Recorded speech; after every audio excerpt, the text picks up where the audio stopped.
Le procureur général de la Cour de cassation a déféré le ministre de la Justice, garde des Sceaux, inculpé de détournement des deniers publics. Il doit démissionner selon la loi. L'administration Trump veut rallonger la liste des interdictions de voyage aux États-Unis. Dans le viseur, les ressortissants de 36 pays, dont 25 du continent africain. Le championnat national de football Ligue 1 referme ses portes. La 26e et dernière journée a pris fin hier. Le stade malien de Bamako, champion 2025, a reçu son trophée doublé d'un chèque de 30 millions de francs CFA. Notre armée, notre fierté, plus qu'une simple affirmation, ces sentiments animaient réellement les artistes maliens aux premières heures de notre indépendance. Aujourd'hui, les mêmes amours continuent et se renforcent. Ce qui n'était qu'un projet il y a quelques mois se concrétise. Le Conseil des ministres du 28 mai 2025 a adopté il y a exactement 49 ans que des centaines d'enfants ont été tués par les pouvoirs de l'apartheid lors d'une marche pour leurs droits à Soweto en Afrique du Sud. Ce 16 juin 2025 est donc une journée de souvenir. Depuis 1991, cette journée est commémorée pour rendre hommage aux victimes et plaider pour plus de protection de la petite enfance. Au Mali, l'événement a cette année une saveur culturelle. 2025 étant décrété année de la culture, d'où le choix du thème « Nos valeurs et culture, un bouclier pour nos enfants ». Pour plus de précisions, je vous propose d'écouter un extrait du message du ministre en charge de la promotion de l'enfant. Madame Diara Djenaba Sanogo est au micro de Sogona Kamisoko.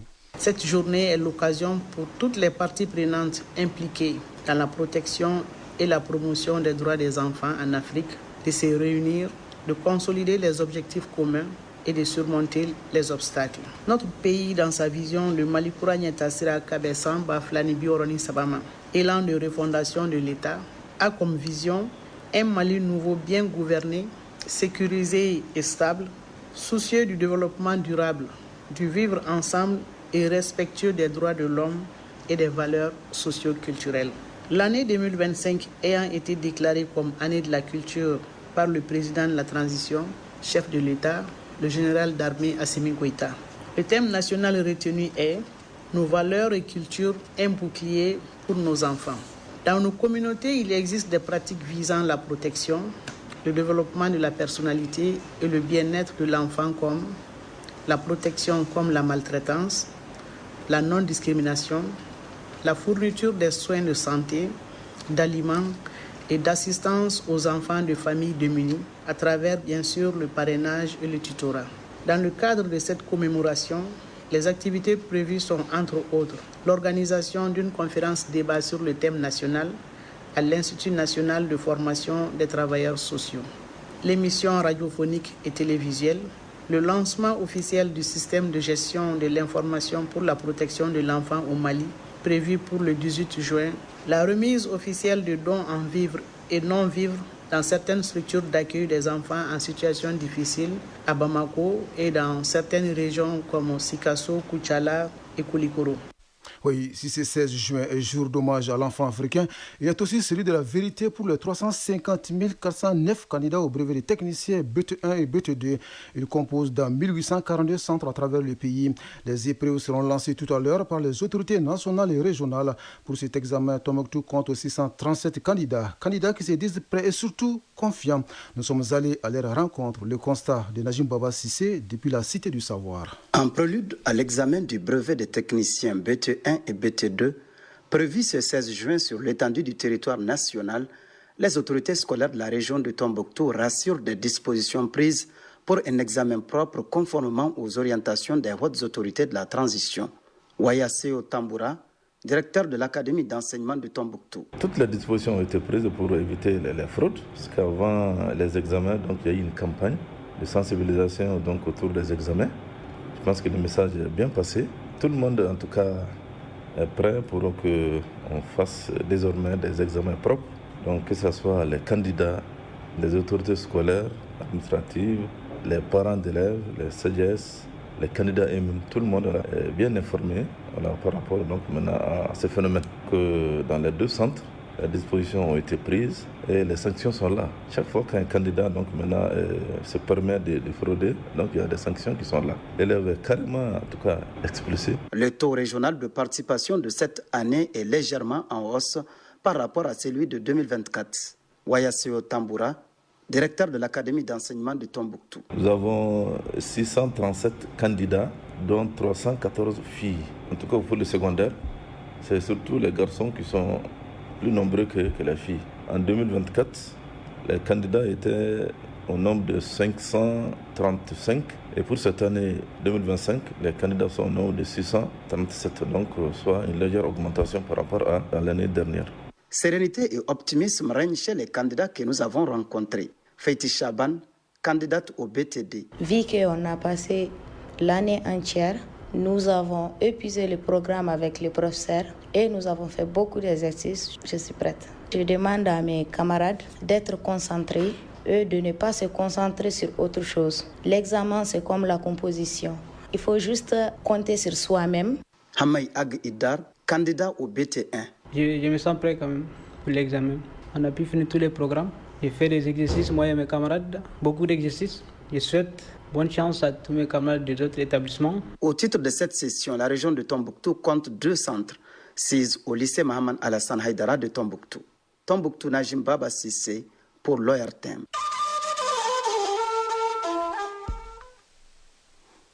Avant la page AS, les informations hors du Mali. Au Tchad, le procureur près le tribunal de grande instance de N'Djamena interdit aux journalistes et aux membres de la société civile de se rendre dans les villages de Mandakao dans les Logone occidentales pour enquêter sur les violences intercommunautaires. Des violences qui ont fait une quarantaine de morts début mai et ont conduit à l'arrestation de l'ancien premier ministre Succès Masra. Le procureur prévient que toute autre démarche parallèle à l'enquête officielle en cours pourrait exposer son auteur à des poursuites judiciaires. Une mise en garde lancée au lendemain de la publication d'un rapport de la société civile sur ce drame. En RDC, l'Assemblée nationale autorise le procureur général de la Cour de cassation à déférer Constant Matamba, ministre de la Justice et garde des Sceaux. Il est inculpé de détournement des deniers publics dans le cadre d'un projet de construction d'une prison à Kisangani dans le nord-est du pays. C'est à huis clos que les députés ont tranché. Sur les 363 présents, 329 ont voté en faveur des poursuites contre le ministre de la Justice. Ce feu vert ouvre la voie à l'ouverture d'un procès dans les tout prochains jours. Et quant au ministre inculpé, il doit démissionner en ce début de semaine comme le prévoit la loi. L'administration Trump pouvait rallonger la liste des interdictions de voyage aux États-Unis. Le gouvernement envisagerait d'imposer des restrictions de voyage ou interdiction totale d'entrée pour les ressortissants de 36 pays, dont 25 du continent africain. Washington souhaite que ces pays remplissent certaines conditions de sécurité. Ils ont donc 60 jours pour se mettre en règle. Enfin, Israël et Iran poursuivent leurs attaques. Les deux armées exhortent les populations à se mettre à l'abri.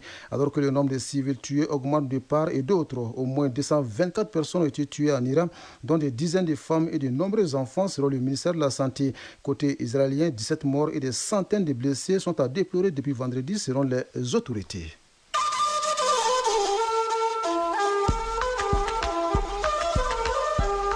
AES, actualité.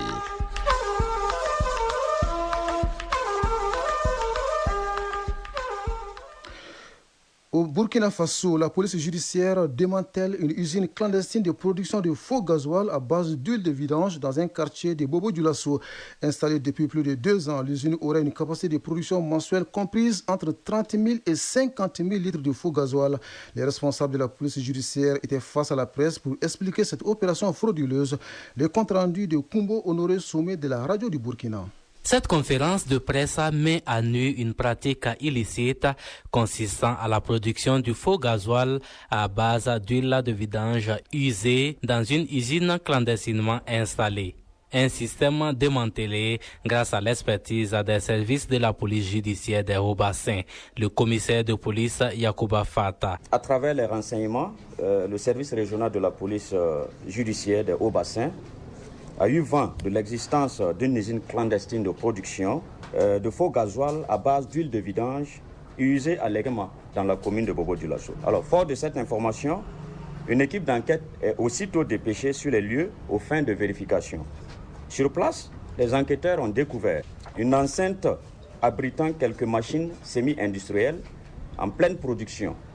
4 personnes sont interpellées sur place, parmi lesquelles se trouvent 2 expatriés. C'est un réseau qui utilise plusieurs modes opératoires selon Yacouba Fata. Le mode opératoire consistait dans un premier temps à récolter les huiles de vidange usagées, puis ces huiles sont recyclées, rajoutées à d'autres produits tels que la soude caustique et l'acide sulfurique pour avoir le produit fini semblable à du gasoil. Dans leur processus, le nommé TM, qui est détenteur d'un numéro IFU et PDG d'une société de la place, se charge de fournir la matière première et il est également chargé d'écouler une partie de la production sur le marché. Pour chaque citerne chargée, il produisait une facture au nom de son entreprise avec mention huile de vidange traitée. Installée depuis plus de 2 ans, l'usine aurait une capacité de production mensuelle comprise entre 30 000 et 50 000 litres selon les statistiques énumérées par les présumés auteurs. Ces présumés auteurs seront conduits devant le tribunal. Tout en saluant leur franche collaboration, la police invite la population à plus de vigilance. Oui, plus de vigilance pour mettre hors d'état de nuire les hors-la-loi. Vigilance également demandée aux forces de défense et de sécurité du Niger dans la lutte contre le terrorisme. Les FDS qui voient leurs capacités opérationnelles renforcées avec un important lot de matériel roulant. C'est le ministre d'État en charge de la sécurité publique qui a procédé à la remise de ces matériels. Le témoin est Abdoul Nasser de la Voix du Sahel. Dans le cadre de la montée en puissance des forces de défense et de sécurité de notre pays, un lot important de matériel roulant a été mis à la disposition de la Garde nationale du Niger. En effet, il s'agit d'un nombre important de véhicules pick-up et camions acquis sur fonds propres de l'État. À réceptionner ce matériel, le ministre d'État, ministre de l'Intérieur, de la Sécurité publique et de l'administration du territoire, le général de division Mohamed Toumba a mis l'accent sur l'importance de ces matériels roulants pour nos forces de défense et de sécurité. Nous sommes engagés dans une guerre avec des éléments soutenus par des puissances étrangères ne sont pas des moindres. Nous, à notre niveau, nous essayons de faire tous nos efforts au niveau du CNSP avec l'appui du président de la République, le chef de l'État, le général d'armée Abdraman Chani, pour être à côté de nos militaires, à côté de nos forces de défense et de sécurité et les encourager dans tout ce qu'ils font. Bien plus qu'un simple geste, ce matériel symbolise la concrétisation des efforts déployés par nos plus hautes autorités, au premier rang desquels le président de la République, chef de l'État, le général d'armée Abdraman Chani, dans la lutte contre l'insécurité. C'est de dire aussi à l'ensemble des éléments de FDS que nous sommes à côté d'eux et tout ce qui est possible pour nous de faire pour rehausser leurs capacités, nous sommes à pied d'œuvre et nous allons le faire sans reculer. Après la réception de ce lot de matériel, le haut commandant de la Garde nationale du Niger, le colonel-major Ahmed Sidien, a effectué une visite au niveau des magasins de la Garde nationale du Niger où sont stockées les pièces détachées afin de constater de visu l'effectivité des dits matériels. Ensuite, la réception s'est poursuivie au niveau de l'École nationale de la police, où là également le directeur général des ressources humaines du ministère de l'Intérieur, le commandant Hamid Soumana, a procédé à la réception du reste des matériels, à savoir 5000 Robocop gilets, 5000 casques, 4000 matraques, 3000 bérets, 3000 ceinturons et enfin 3000 treillis. Tout cet important lot de matériel acquis sur fonds propres de l'État et mis à la disposition des FDS vient à point nommé et permettra de renforcer leur capacité opérationnelle dans leur noble mission qui est la défense de la patrie.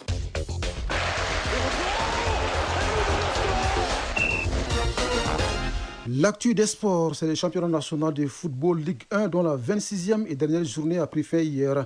Le Stade malien de Bamako, champion 2025, a reçu son trophée plus un chèque de 30 millions de francs CFA. En football féminin, la 9e journée du championnat national de première division s'achève ce lundi.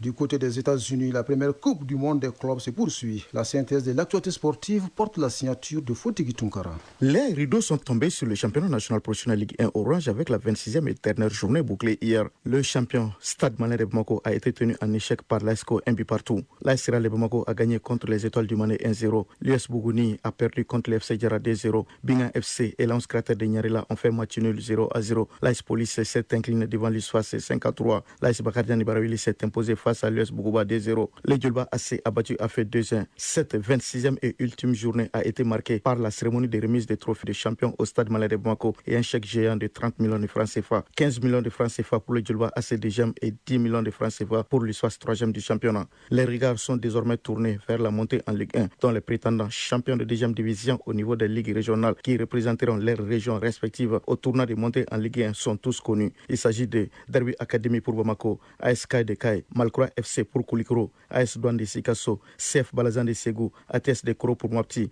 Tombouctou FC de Tombouctou, Sony AC de Gao et LV FC de Kidal. Le championnat national de football féminin boucle sa 9e journée cet après-midi avec la rencontre Amazon Commune 5 AS Momo de Sikasso. Déjà, quelques résultats ont été enregistrés. L'AS Real a atomisé Tigres de Kai 9-1. L'USFAS a laminé Centro UFC 7-2. L'AS Police a courbé les chines devant l'AS Mande 2-1. Teria AC est tombé devant les Super Lions d'Amdala 2-1. Soudou Baba et l'AS Entente de Srakro Megetana se sont neutralisés 2 buts partout. La Coupe de la COSAFA a connu son épilogue avec le sacre de l'Angola. En finale disputée hier, l'Angola a battu l'Afrique du Sud par le score de 3-0. Tenant du titre, les Angolais conservent ainsi leur trophée aux grandes dames des Sud-Africains devant leur public. En match de classement, les Comores ont gagné contre Madagascar 1-0. Pour rappel, la Zambie est le pays le plus titré de la compétition avec 7 titres. En Coupe du Monde des clubs, le groupe D effectue sa première sortie ce lundi. À 19h, les Anglais de Chelsea joueront contre les Américains de Los Angeles FC. Aux environs de 1h du matin, les Tunisiens de l'Espérance sportive défieront les Brésiliens de Flamengo. Mais avant, à 22h, se jouera le deuxième match du groupe C. Boca Juniors d'Argentine affrontera le Benfica du Portugal. Dans l'autre match de ce groupe hier, le Bayern Munich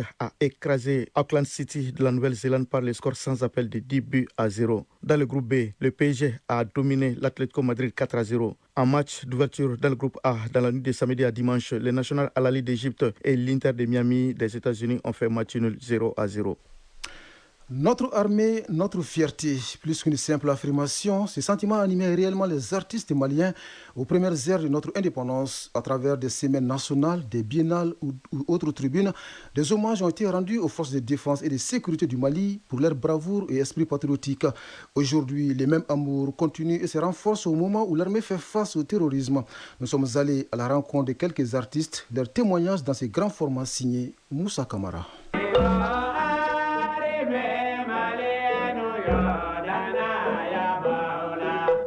Depuis 2012, le Mali fait face à un défi sécuritaire majeur.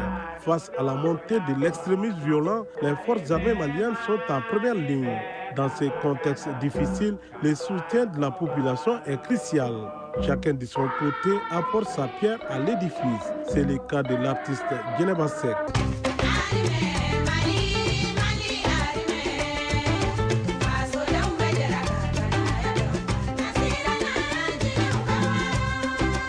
L'ensemble instrumental national du Mali, conformément à sa vocation, assure la promotion de notre riche patrimoine musical.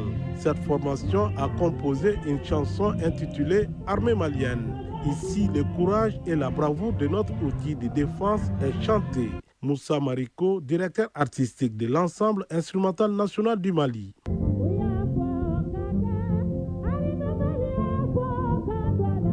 En cœur déjà, ils disent que il y a fort caquet. L'armée dit qu'il va venir sauver le Mali, les Maliens. L'armée est venue faire ça. Avant, on ne pouvait pas rentrer à Tombouctou, on ne pouvait pas rentrer à Gao, on ne pouvait pas rentrer à Tessit, on ne pouvait pas rentrer à Kidal. Mais l'armée a brûlé toutes ces étapes et nous sommes maintenant à Kidal. Ça, c'est une fierté. Les artistes organisent des concerts caritatifs pour collecter des fonds destinés aux soldats et à leurs familles. Artiste Djeneba Seck. Je suis très contente aujourd'hui d'avoir tenu cette promesse.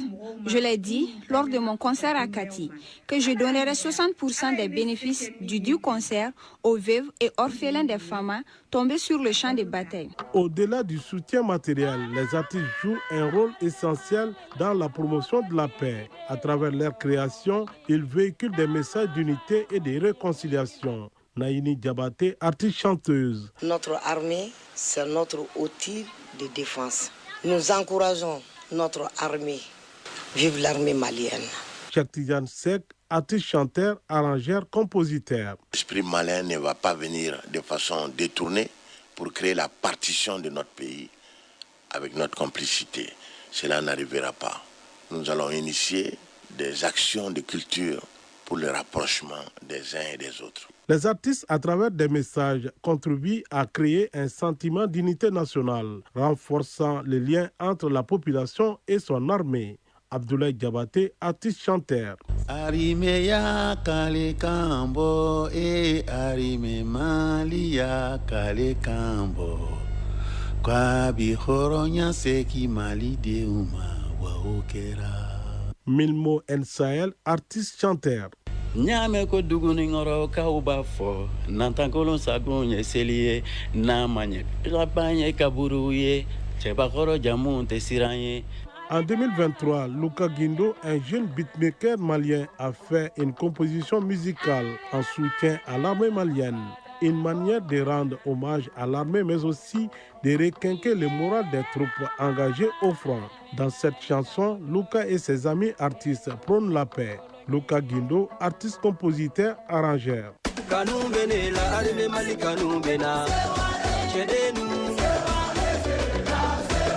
J'ai fait une chanson pour galvaniser l'armée malienne au front. Dans un pays en crise, l'art se révèle être un puissant vecteur de soutien et de résilience. Les artistes maliens, par leur engagement, montrent que la culture peut nourrir l'esprit de défense et d'unité nationale. C'est sur ce bel hommage à l'armée malienne que s'achève cette première édition de Mali Actualité qui vous a été servie par un trio. À la mise en onde, Alou Koulibaly, à la mise en ligne, Abdul Aziz Koulibaly et au micro, Bourama Traoré. Et juste après moi, Fatim Damélé s'installe pour la lecture des avis et communiqués. Le prochain rendez-vous avec l'information, c'est à 13h. Merci à vous de nous avoir suivis. Très belle journée à vous, où que vous soyez.